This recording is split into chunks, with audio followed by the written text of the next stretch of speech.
What's up, everyone? Welcome to the Everyday Connoisseur. So, in this one, we're just going to be learning the basics of wine and tasting so that I'm not completely ignorant on what it is. Like, I know things to do. Like, I know you have to let it breathe. I know you have to swirl your glass. I don't know why. Like, what does it all do? I imagine it makes it taste better, but like, why? And I kind of just want to get into the science with it really quickly. Shouldn't be too long a video. Just kind of learn the basics and what they mean. So, if you already know all these things, then if you don't agree or you got another perspective, post it in the comments. And if you are a beginner like I am, then we're gonna learn together here. So let's do it. And you can follow my Instagram where I'll be posting what I'm going to be tasting for the week. That way we can all taste together and learn together. And it won't just be me speaking to you. You'd actually have an understanding of what's been tasted because you're tasting yourself. And then we can talk about it in comments and all of that stuff and have a lot of fun. So And I'm looking at it, and I can I have would that say, down low, please? it's funny. I was gonna say it's pale ruby, but it's almost pale purple. It's sort of like ruby purple. All right, we've done color, we've done hue, and we've done intensity. Done. Okay, moving along. Assessing the legs. Now, people say that wine has good legs. What does that mean? What Well, does that mean? legs is kind of a gross way of talking about the Gibbs-Marangoni effect. This is a phenomenon. When you swirl the wine, the alcohol and the other liquids in the wine touch the side of the glass. The alcohol evaporates into the glass. This is what you smell when you're smelling the wine. You're smelling alcohol, aroma compounds, those types of things. And then causes the remaining liquid to sort of pool up and make these neat little tears in the glass. Oh, they're forming on my glass already. Awesome. Okay. So I'm looking at these tears forming and I'm seeing them form. It's a little bit medium. Medium, maybe a little bit medium more. Slightly more than medium. Medium alcohol is about 13.5. I'm already thinking about the alcohol level just by looking at this wine. How cool is that? I don't Next know thing you want to what that assess is the means. viscosity. How fast is that wine moving down the side of the glass? Mine's pretty fast. This is alcohol level, but it's also sweetness. Really sweet wines kind of look like syrup in the side of your glass. Now you know. All right, so we're looking at that. We're done. We're done with looking. All right, now we can smell.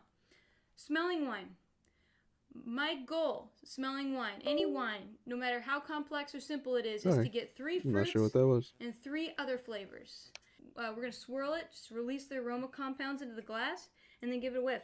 How far you are from the glass really affects your ability to smell the wine. If you have an awesome, huge French nose like me, you don't need to be that close to get a lot of smells. Also, different wines have different levels of intensity. This is something to note.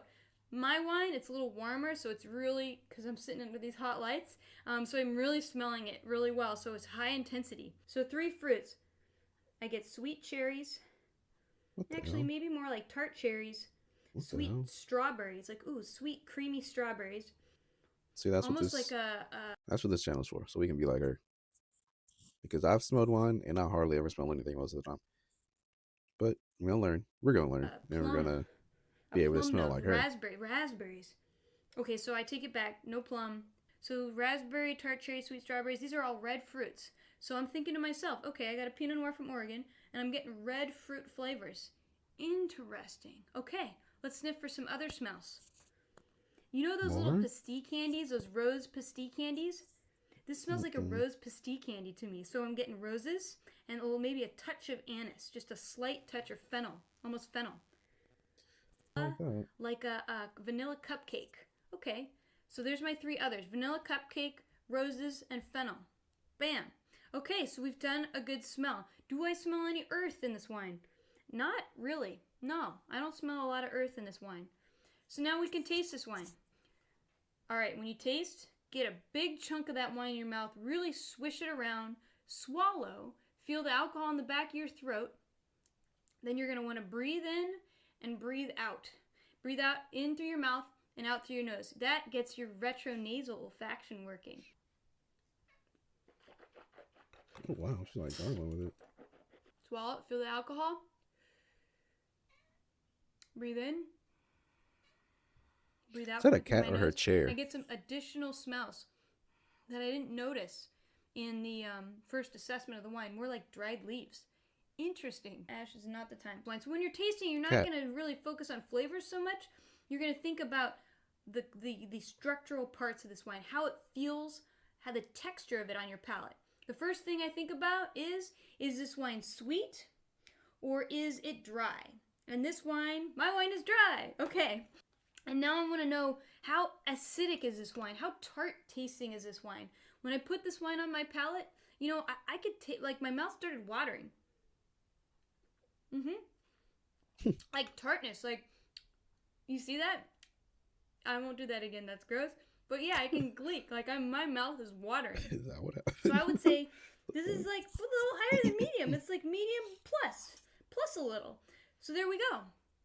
We know this. Dry wine, it's got medium plus acidity. Tannin. Where's the tannin on this wine?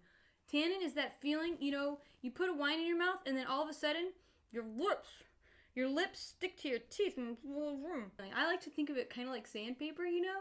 Like fine grit sandpaper, or like coarse, like taking a lot of wood off, all right? So think about that texture. You know, feel that your tongue on the roof of your mouth and feel how that texture feels. That's your sandpaper level. That's your tannin level. Were there any flavors that I didn't like about this wine? Not really. And when I breathed in and out, the dried leaf thing was a little bit funky. And overall, I thought this wine was interesting. And, you know, it wasn't extremely complex, but, you know, I would drink the crap out of it. So there I'm starting to formulate my opinion about the wine at the end. I sort of developed this profile of Oregon Pinot Noir based on Elk Cove. The more Oregon Pinot Noir I taste, the more refined my understanding will be of this region.